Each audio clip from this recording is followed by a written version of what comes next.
Magandang araw po, mga kaibigan. Welcome po sa Kulil TV. Atin pong tunghayan ang aking kwento na pinamagatang Married to the Stranger Billionaire. Pero kung bago ka pa lang sa aking channel, paki-like po ng aking video, paki-click po ng subscribe button gayon din ang bell icon para lagi kayong updated sa mga paparating ko pang uploads.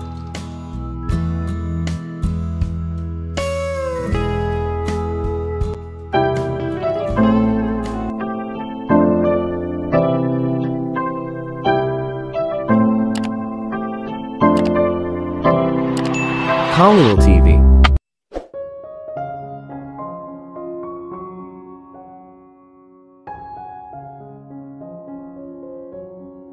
Nakauwi si Stephanie na masakit ang paa pagkatapos ng mahabang paglalakad pabalik. Naligo siya at inilagay ang kanyang mga paa sa isang warm bowl of rose water habang sinimulan niyang i-edit ang file. Binasa niya ang 3 paragraphs at in-edit ang mga ito. Tiningnan niya ang kanyang mga paa na nasa bowl. Ouch! Ang pula talaga. Hinawakan niya ito nang pumasok si Carlos sa silid at nakita ang kanyang mga paa sa tubig. Tumingala siya nang mapansin niyang pumasok ito. Nakabalik ka kaagad. Isinara niya ang kanyang laptop. Kamusta si Kelsey? Nasaktan ba siya ng husto? Okay lang ba siya? Nakatitig lang sa kanya si Carlos. Naiintindihan ko kung bakit kailangan mong magmadaling umalis, ganoon din ang gagawin ko kung pamilya ko iyon. Siya'y ngumiti. Sana hindi siya masyadong nasaktan. Napansin niyang nakatitig si Carlos sa kanyang mga paa na nasa bowl of warm water. Magiging maayos na ang mga paa ko, hindi pa ako nakakalakad ng ganoon katagal na naka-heels. Siya'y ngumiti. Natutuwa akong kailangan kong gawin ang ilang exercise. Stop it! Sigaw ni Carlos at napatingala si Stephanie sa kanya. Hindi ka ba pwedeng magalit sa akin? Bakit ang tanga mo, ha? Paano ako naging tanga? Sigaw ni Stephanie. Nasaktan ang mahal mo at kailangan mong iwan ang hindi mo mahal para sa kanya. Paano ako naging tanga? Namuo ang luha sa mga mata ni Stephanie habang nakatingin sa kanya. Kailangan mong gawin ang dapat mong gawin, sorry palagi akong nakaharang. Kumunot ang noo ni Carlos. Anong gagawin ko sa'yo? Kinapa niya ang kanyang noo. Oo. Huwag kang mag-isip ng kahit ano. Walang kagatol-gatol na sabi ni Stephanie. Hinawakan ni Carlos ang kanyang mga kamay sa kanyang buhok habang ang mga mata ay nakatitig sa kanya. My gosh, saan ka galing? Naglakad siya papunta sa kinaroroonan niya at umupo malapit sa kanya. Ang hirap na pinagdaanan ko sa paghahanap sa'yo. Napatingin si Stephanie sa mukha niya. Hinahanap mo ako. Paano? Nanlaki ang mata niya sa realisasyon. Hinanap mo ako sa highway. Kalimutan mo na. Napatingin si Carlos sa paa niya. Hayaan mo akong makita. Inalis niya ang mga paa niya sa tubig at pinunasan ito ng tuwalya na ikinagulat niya. Sinuri niya ang kanyang mga paa. Ang pula talaga. Tumayo siya at nagdala ng foot massage oil, nilagay niya ang paa niya sa labi niya at sinimulang imasahe. Ikaw, tumingin si Stephanie kay Carlos na nanlalaki ang mga mata. Kakaiba ang kinikilos mo. Manatili pa rin. Sinabi niya sa kanya at ginawa niya. Nang matapos siya sa masahe ay napatingin siya sa kanya. It will be better by tomorrow. Ibinaba niya ito ng marahan. Napatingin si Stephanie sa paa niya. Bakit? Napatingin sa kanya si Carlos at nagtama ang kanilang mga mata. Hindi ka nabababalik sa trabaho. Umiling si Carlos. No. I'm exhausted. Iniisip ko lang kung gaano karaming problema ang naidulot mo sa oras na ito o kung himatayin ka sa isang lugar sa kalsada. Sino ang nakita mong nahimatay sa paglalakad? Napatingin siya sa mukha niya. Nag-alala ka ba talaga sa akin? Halos nakangiting tanong nito sa kanya. Sa mga pelikula ay talagang nag-aalala ang asawa at nagmamadaling bumalik. Niyakap niya ang kanyang asawa at sinabing, akala ko nawala ka? Pasensya na iniwan kita sa highway, pangako hindi na mauulit at patawarin mo sana ako. Sinabi niya sa kanya dahil iyon ang inaasahan niyang gagawin niya. Bahagyang pinitik ni Carlos ang kanyang noo gamit ang kanyang daliri habang hawak niya ang kanyang noo. Gumising ka, ikaw ay nasa katotohanan, at hindi ako nag-alala. Bumuntong hininga si Stephanie. Alam ko. Napaiwas siya ng tingin. Wala kang pakialam. Tumayo si Carlos at hinubad ang kanyang kurbata at coat habang inilalayo ni Stephanie ang bowl. Carlos, tumingin siya sa kanya. Halika dito. Kinawayan niya ito at binuksan ang laptop. Halika at basahin mo ito. Umupo siya sa sofa sa tabi niya. Ano yan? 3 chapters na ang na-edit ko, tingnan mo. Ibinigay niya sa kanya ang kanyang sistema habang dinadaanan niya ito. Paano na? Umaasang tanong niya. Ito lang. Tumingin siya sa kanya. Ang layo na nang narating ko. Tumingin siya sa kanya. Bumuntong hininga si Carlos. Marami ka pang chapters na dapat i-edit at konti pa ang errors dito. Inikot niya ang ilang linyang nagkamali siya, pagkatapos ay ibinaba niya ang laptop at tumayo. Napatingin sa kanya si Stephanie. Saan ka pupunta? Mind your business. Focus ka sa ginagawa mo. Tinuro niya ang laptop niya. At itigil ang pag-arte bilang isang tipikal na asawa. Napangisi si Stephanie. Kailan ako? Umiling si Carlos na may manipis na ngiti sa labi. Ituloy mo lang ang pag-edit. Naglakad na siya palabas ng kwarto. Nakipagkita si Gabby kay Tommy sa isang coffee shop. Nagulat ako, tumawag ka ngayon. Nakangiting sabi ni Gabby, matagal na siyang naghihintay at naghihintay ng tawag mula sa kanya. Hulaan mo. Napangiti si Tommy. Saglit na napanganga si Gabby dahil nakakaakit at nakakasilaw ang ngiti nito na nakakailang minsan. Ano?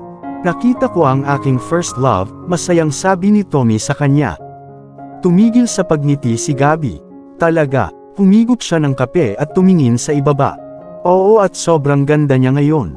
Napatingin si Gabby sa masayang mukha ni Tommy at pilit nang umiti. Masaya ako para sayo. Salamat at may dagdag pa. Ano? Siya ay nagtatrabaho kasama ko at ito ay isang magandang pagkakataon upang magsimulang muli sa kanya. Sabi ni Tommy sa kanya at bumagsak ang mukha ni Gabby. Sisiguraduhin kong ilalabas ko ang aking nararamdaman sa pagkakataong ito, na parang napakasaya ko na kailangan kong sabihin sa isang tao ang tungkol dito. Napatingin si Gabby sa kanya at kumirot ang puso niya, minahal niya ito ngunit hindi niya ito nakikita, napangiti siya nang makitang nakatingin ito sa kanya. Gabby, I will introduce you to her soon, kapag nagtapat na ako ng pagmamahal ko sa kanya. Tinitigan niya ang mga mata nito na may kislap sa mga mata. Umiling si Gabby, you don't have to. I'm happy you finally found her.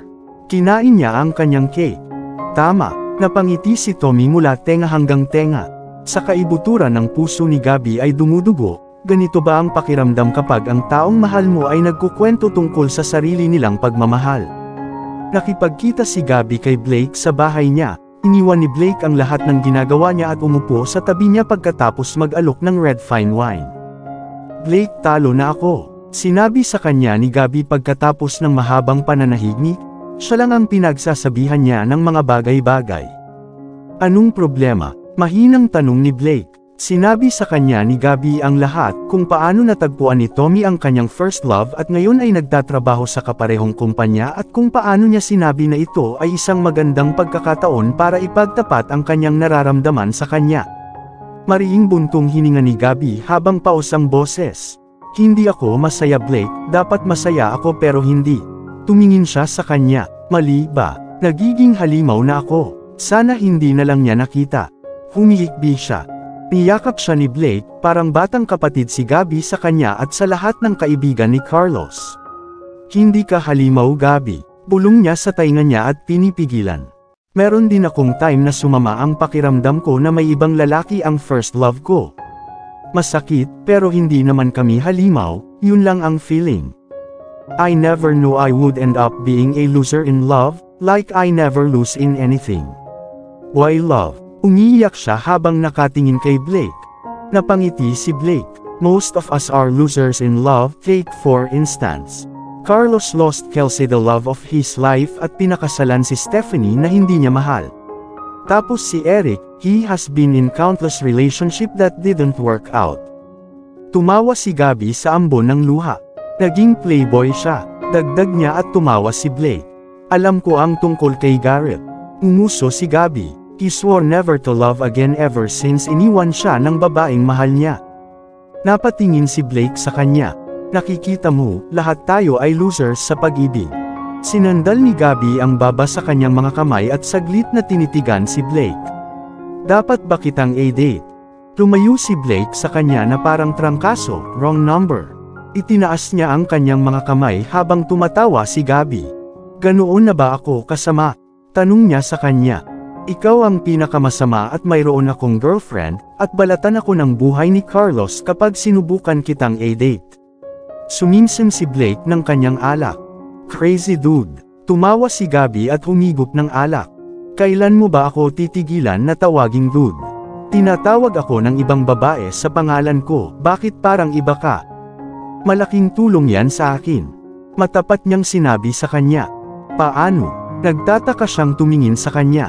Kung hindi ko kayo tatawagin ng ganyan, baka mauwi ako sa relasyon ng lahat ng kaibigan ng kapatid ko. Ang hot niyo. Nagtapat siya. Namula si Blake pero tinawag mo akong pangit kanina. Inilibot ni Gabby ang kanyang mga mata. Oo, ang pangit ninyong lahat pero ang hot. Siya'y ngumiti. Umiling si Blake na may mga ngiti sa labi, naughty girl. Pinuno niya muli ang kanilang baso habang patuloy silang nag-uusap ngunit hindi na lumuluha o nalulungkot. Pumasok si Carlos sa kwarto at nakita niya si Stephanie na natutulog sa couch habang nakabukas ang laptop sa desk. Pagod na yata siya. Tiningnan niya kung ano ang nagawa niya sa ngayon at nakita niyang gumawa rin siya ng mga corrections sa kanyang mga pagkakamali. Yumuko ito palapit sa kanya at ngumiti. Tiningnan niya ang flawless na mukha nito at sinuklay ang buhok nito pabalik sa magiliw na paraan.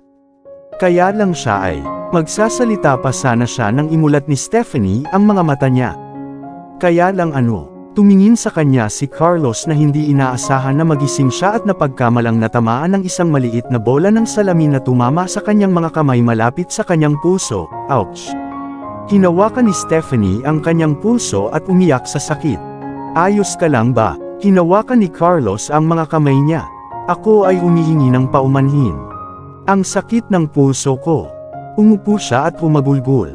Huwag kang ang umiyak baby. Napatingin si Carlos sa kanya pero nakita niya kung gaano siya kaseryoso at umiiyak din siya. Is it broken? Hindi ko alam. Sigaw niya sa sakit. Punta tayo sa ospital. Agad silang dinaluhan ng doktor at iniabot ang kanyang pulso matapos itong gamutin at ipa-x-ray. Natuklasan nila na ito ay isang maliit na aksidente lamang, hindi isang bali sa pulso o putol na pulso, maswerte para sa kanya. Gaano katagal maghihilom? Tanong ni Stephanie sa doktor. 3 araw. Napakahaba niyan, makakapag-type na ba ako? Nagtatakang tanong niya. Dapat mong bigyan ng kamay ng 1 linggong pahinga. Tumingin siya sa kanya. Hindi ka dapat gumawa ng anumang mabigat na bagay gamit ang iyong kamay kung hindi magtatagal ang proseso ng recovery. Salamat sa iyo doktor, sabi ni Carlos at umalis na ang doktor. Pilingon niya si Stephanie. Bakit ang daming tanong? Sinapu ni Stephanie ang kanyang noo gamit ang kabilang kamay. Mayroon akong 1 libro na i-edit at mayroon lang akong 1 linggo upang i-submit ito at ngayon ito. Hinarap niya siya na may luha sa kanyang mga mata. Why do you always like hurting me? Napatingin si Carlos sa kanyang pagkagulat nang tumama sa kanya ang mga salita. Don't say it like I've hurt you many times. Yes you have. Ngumuso siya. May sugat ako sa kamay dahil pinapulot mo ako ng bumbilya na sinira mo. Sumakit ang paa ko dahil iniwan mo ako sa highway para maglakad pa uwi at ngayon ito. Nangingilid ang luha sa kanyang mga mata sa kanyang pisngi. Danger zone ka ba? Napabuntong hininga si Carlos. Lagi kang nakaharang kaya lang. Pinunasan ni Stephanie ang kanyang mga luha, walang kwenta ang pakikipag-usap sa kanya. Masakit din ang kausapin kita ng madalas. Siya ay tumayo. Iuwi mo na ako. Mapayapa sana ang tulog ko kung hindi ka dumating para istorbohin ako. Dinampot niya ang kanyang bag at naglakad sa lobby at pumasok sa elevator nang bumaba sila sa kotse ni Carlos at nagmaneho pa uwi ng walang ibang salita. Pagdating nila sa bahay nagulat si Gabby nang makita ang kamay ni Stephanie na may benda. Lumapit siya sa kanila. Stephanie, okay ka lang? Bumaba ang tingin ni Gabby sa kamay niya. Anong nangyari sa'yo? Napatingin si Stephanie kay Carlos na nakatayo sa gilid niya. Kasalanan niya ang lahat. Carlos. Napatingin si Gabby sa kapatid. Magiging maayos din, ungol ni Stephanie. 1 sugat lang. Bumuntong hininga si Gabby. Umakyat ka na at magpahinga. Iniwan sila ni Stephanie. Pilingon ni Gabby ang kapatid na nasa bewang ang dalawang braso. Carlos, kailan ka titigil sa pananakit sa kanya? It was a mistake. Umisi si Gabby. Ang pananakit sa kanya ng 2 beses ay isang pagkakamali. Kumunot ang noo niya sa galit sa kanya. Lumabas ako noong isang gabi at nakita kitang nilalapatan ng first aid treatment sa kanyang nasugatan na daliri at sigurado akong ginawa mo rin yon. Napatingin sa kanya si Gabby na nakakunot ang noo. Plus the emotional hurt you make her go through, kailan ka mag-asawa na gawin yun? Ganun ka ba kasaya na makita siyang nasasaktan at malungkot? Sigaw ni Gabby sa kanya. I'm not. Sigaw ni Carlos habang nakatingin sa kanya. Gabby, sinasaktan ko siya nang hindi sinasadya. Mahinang sabi niya sa pagkakataong ito habang sinusuklay ang kanyang mga kamay sa kanyang buhok. Naglakad siya papunta sa bodega ng alak at kumuha ng white wine at baso. Ibinuhos niya ang sarili sa alak at sumimsim ng malaki. Umupo siya at lumapit sa kanya si Gabby at umupo sa tabi niya, naghihintay na magpatuloy siya sa pagsasalita. Gabby, hindi na ako masaya kapag nasasaktan siya. Napakunot ang noo ni Carlos habang nakatingin sa kapatid na nakatitig pa rin sa kanya. Kapag ngumiti siya, parang shooting fireworks sila sa puso ko. Ibinaon niya ang mukha sa palad niya. Hindi ko na maintindihan. Napatingin siya sa sister niya. She's really something at hindi ako natutuwa sa tuwing hindi ko siya kinukulit ng konti. Hindi napigilan ni Gabby na mapangiti. Ito ang inaasahan niyang sasabihin ng kapatid at parang ngayon ang araw na yon. Alam ko ang pakiramdam na yon. Nagtaas siya ng kilay na may ngiti sa gilid ng labi. Ano? Tumayo si Gabby at tumigil sa pagngiti. Tigilan mo na lang ang pananakit sa kanya. Sigaw nito sa kanya bago naglakad pabalik sa kanyang kwarto. Napalingon si Carlos at nakita niyang sinarado niya ang pinto sa likod niya. Napangisi siya, chameleon ba si Gabby? Umiling siya. Basta kapag may importante siyang gustong sabihin, nagiging harsh siya. Tumalikod siya at sumimsim ng alak niya.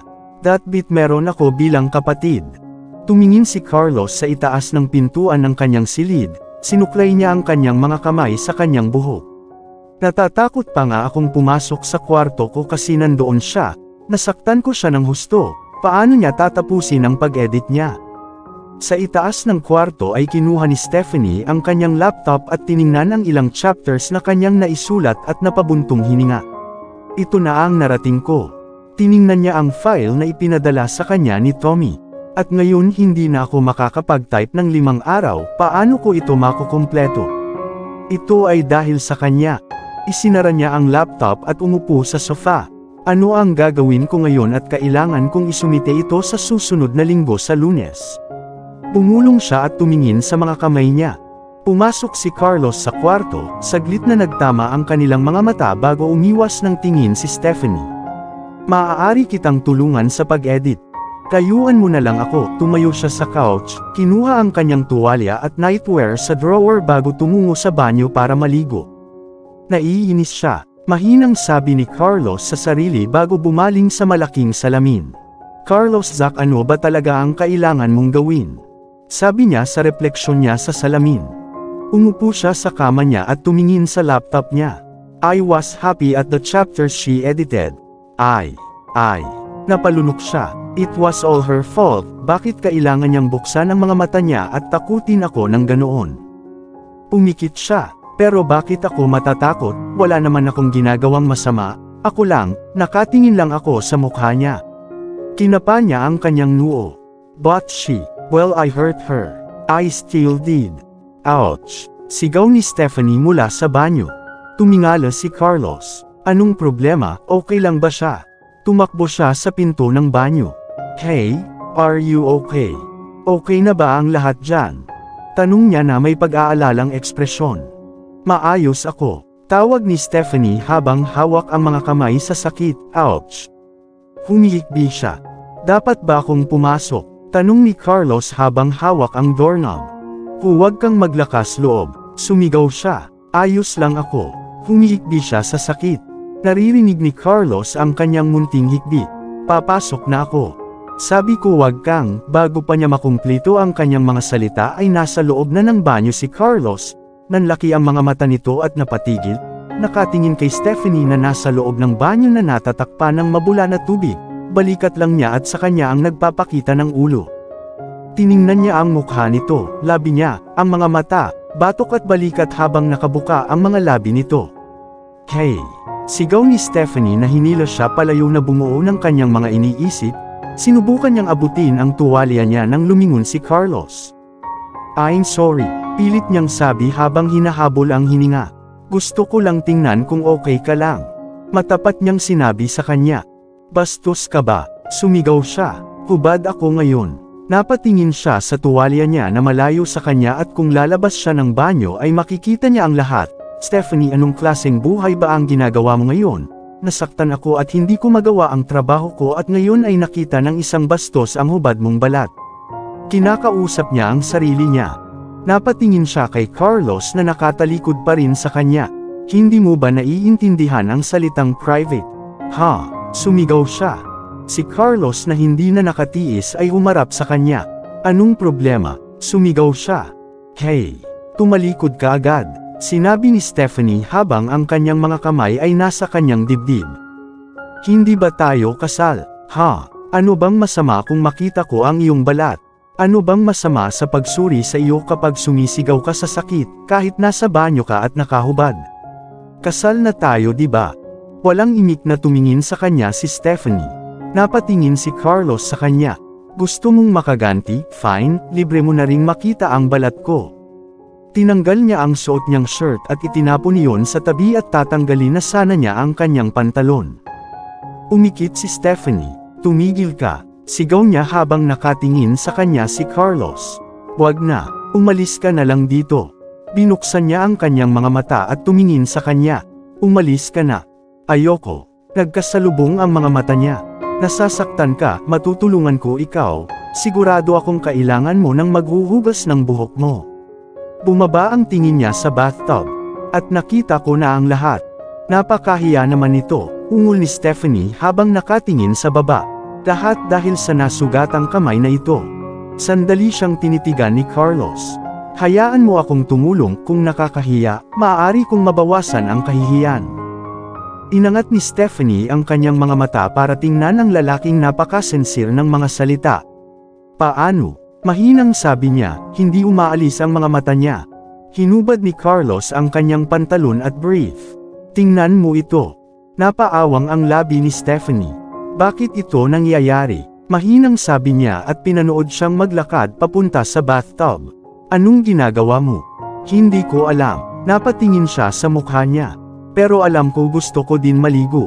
Ito ay seryosong hindi nangyayari. Napaiwas siya ng tingin.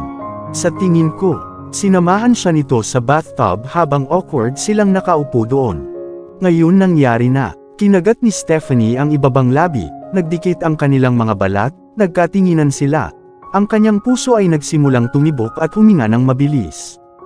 Napalunok ng mariin si Carlos, ang mga mata sa labi niya, ang tumutulo na tubig mula sa leeg niya papunta sa balikat niya at pabalik sa tubig. Wala akong nararamdaman, kaya huwag kang mag-alala, para ka lang sa bathtub, nahawakan ko pero wala akong nararamdaman. Sinabi niya sa kanya. Ano? Napatingin sa kanya si Stephanie, gulat na gulat. Don't get me wrong. Sinusubukan ko lang sabihin, hindi mo kailangang makaramdam ng hindi komportable. Paliwanag niya nang makita niyang hindi siya pagkakaintindihan nito. Hindi ka ba komportable? Tanong nito sa kanya at natahimik si Carlos. Tumingin siya sa ibaba. Hindi ko ibinahagi ang aking bathtub sa iba. Tumingin siya sa kanya. Nagulat si Stephanie. Kahit si Kelsey hindi. Nag-aalinlangan niyang tanong. Hindi ko man lang nakita ang kahubaran ni Kelsey. Matapat niyang sabi at may kaunting ngiti sa labi si Stephanie na may kasiyahan. Pero sigurado akong mas malaki ang dibdib niya kaysa sa iyo. Napawi ang ngiti ni Stephanie at sinabuyan siya ng tubig sa mukha. Huwag ka na lang magsalita. Sigaw niya at kumunot ang noo. Tutulungan mo ba ako o hindi? Gustong-gusto ni Carlos ang kanyang reaksyon at ngumiti siya. Umikot. Sinabi niya sa kanya, at least hindi na sila na awkward sa isa't isa. Tumingon si Stephanie habang hinuhugasan ng likod at buhok habang sila ay naliligo sa unang pagkakataon. Pagkatapos magbihis, tinulungan ni Carlos si Stephanie na patuyuin ang kanyang buhok. Nilagyan niya ito ng cream at pinahid para sa kanya. Kailangan ko bang gawin ang lahat ng ito? Tanong niya gaya ng sinabi nito sa kanya. Kailangan mong pagbayaran ang halaga para sa pananakit sa aking mga kamay. Sinabihan siya ni Stephanie na mahal na niya ito. Dapat magawa ng mga mag-asawa ang mga ito na naisip niya sa sarili. Hindi ko kasalanan. Kung ganoon, kaninong kasalanan? Tanong niya habang lumilingon sa kanya. Ang kasalanan ng glass ball na yan. Tinuro niya ang bola na nasa mesa. Hindi ka makapaniwala. Kinuha ni Stephanie ang brush sa kanyang mga kamay. Matulog ka na. Tumayo siya at pumunta sa kanyang couch para humiga. Maaari mong gamitin ang kama. Sinabi niya sa kanya. Tumingin sa kanya si Stephanie. Kung ganoon, ikaw naman. Sa couch ako matutulog. Umiti si Stephanie at bumangon sa couch. Oo naman. Alam mo kung paano magbayad ng presyo. Naglakad siya papunta sa kama at humiga na hinila ang kubrekama sa balikat niya. Pinagmamasdan niya si Carlos na nakahiga sa sofa habang patuloy itong lumiliko ng hindi komportable. Ito ay isang lugar na hindi pa siya natutulog noon. Okay ka lang ba dyan? Tanong niya sa kanya. Mukhang hindi ka komportable. Umupo si Carlos. I'm not sure. Paano ka natutulog sa couch na ito? Huminga ng mahina si Stephanie. Magaling akong makibagay. Umupo siya mula sa kama. Bumalik ka na sa kama, Richie, gamitin ko ang sofa ko. Lumapit si Carlos sa kama. Sabay na lang tayo matulog. Nanlaki ang mata ni Stephanie. Magkasama. I don't mean that, kung ano man ang iniisip mo. Hindi yun ang ibig kong sabihin. Alam niyang mali ang pagkakaintindi nito. You're just like these pillows to me so I won't feel a thing at dahil sa sugat mo sa kamay. Marahang ipinikit ni Stephanie ang kanyang mga mata at muling idinilat. Mga unan. Para akong unan sa'yo. Alam ni Carlos na kapag nagpatuloy siya sa pagsasalita ay hindi niya siya pagkakaintindihan kaya nahiga siya sa kabilang side ng kama. Matulog na lang tayo. So much for this night, what a awkward evening. Bulong ni Stephanie habang nakatagilid ang mukha ng dalawa na may kumot sa balikat pero hindi makatulog. Alam ni Carlos na hindi siya natutulog. Dapat matulog ka na, kasal na tayong dalawa pero, hindi ibig sabihin na hahawakan kita o gagawin kahit ano habang natutulog ka. Tandaan mo, you hate me and I hate you, kaya walang mangyayari. Ipinikit niya ang kanyang mga mata at nakatulog. Lumingon siya habang natutulog, humarap sa kanya si Stephanie na hindi pa rin makatulog nang malaman niyang natulog na ito. Napatingin siya sa mukha niya. Napakadali mong sabihin. Iniisip niya ang sarili habang nararamdaman ang pagtibok ng kanyang puso sa ilalim ng kanyang dibdib. Pinagmasdan niyang mabuti ang mukha nito sa unang pagkakataon ay napansin niyang mayroon itong mahabang pilak mata, cute na kilay at sexing manipis na labi. Ang kanyang mukha ay perpektong hugis, ngayon alam niya kung bakit ang tagapagmana ng Glamely Estate ay hindi lamang kilala sa kanyang yaman at kumpanya kundi sa kanyang kagwapuhan. Sinabi sa kanya ni Nick at Allison na hindi siya karapat-dapat sa isang lalaking tulad ni Carlos ngunit pinagdudahan niya sila. Dito siya natutulog sa tabi niya, nakakasilaw ang mukha sa tabi niya. Paulit-ulit niyang sinasabi na kasal na sila pero may mahal siyang iba. Umikit siya ng malungkot na nagsimula na siyang mahulog sa lalaking ito. Iniisip niya noon sa bathtub, hindi siya natuwa nang sabihin ito sa kanya ang parang bathtub siya sa kanya, kahit magkadikit ang balat nila ay wala siyang nararamdaman. Ngayon ay katabi rin niya itong natutulog at komportableng natutulog ang lahat dahil ang tingin niya sa kanya ay unan. Lumapit ito sa kanya, Carlos Zach, kailan mo ako makikita? Kailan aalis si Kelsey sa puso mo?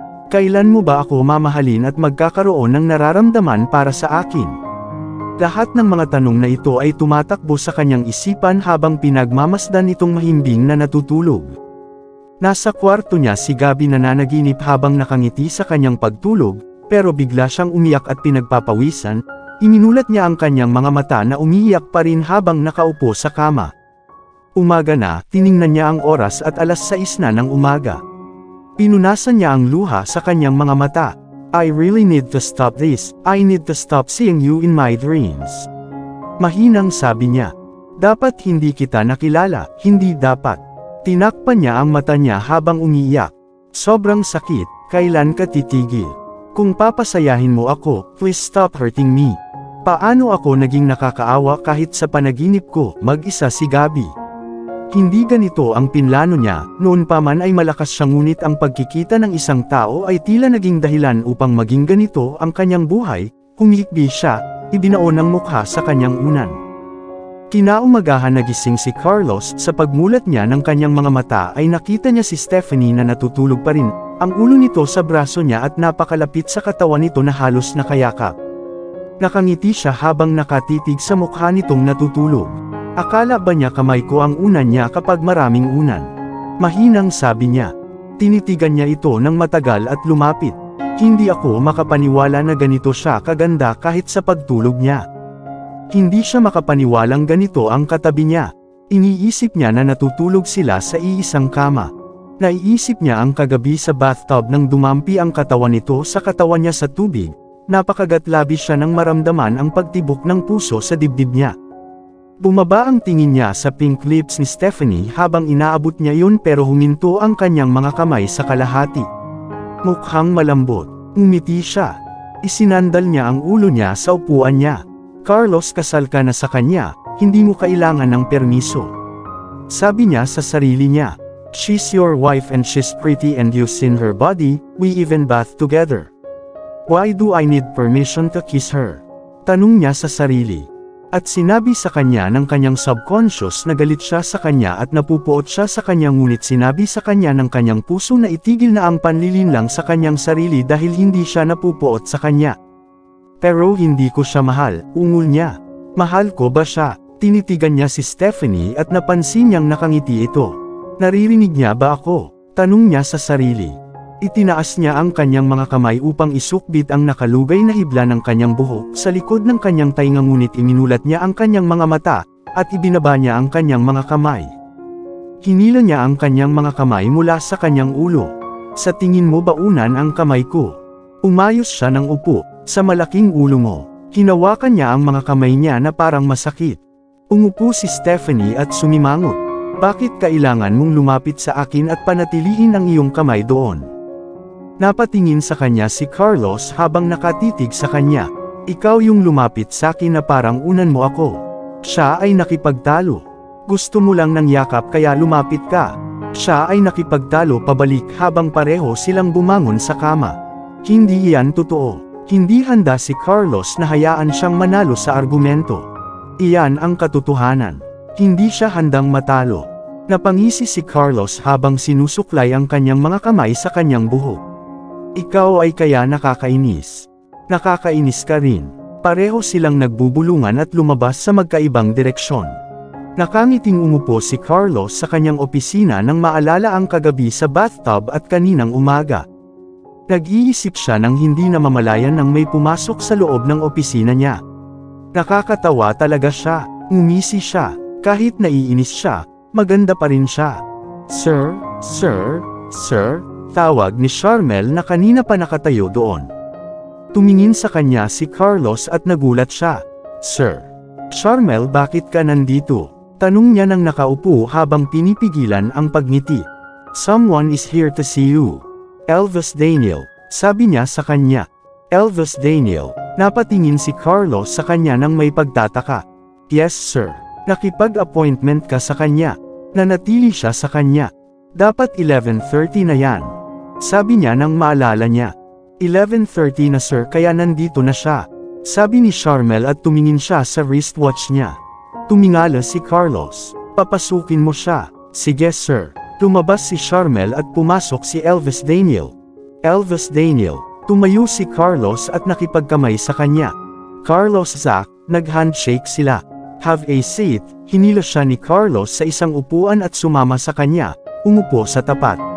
Pumasok si Charmel na may dalang 2 tasa ng kape, inilapag niya ito sa mesa at lumabas ng opisina. Diretso na tayo sa negosyo, sabi ni Carlos sa kanya. Pagkaalis ni Elvis Daniel, napaupo si Carlos sa kanyang upuan habang tinitingnan ang file na naiwan sa kanyang desk. Chexo Best Company. Saan ko narinig ang pangalang ito dati?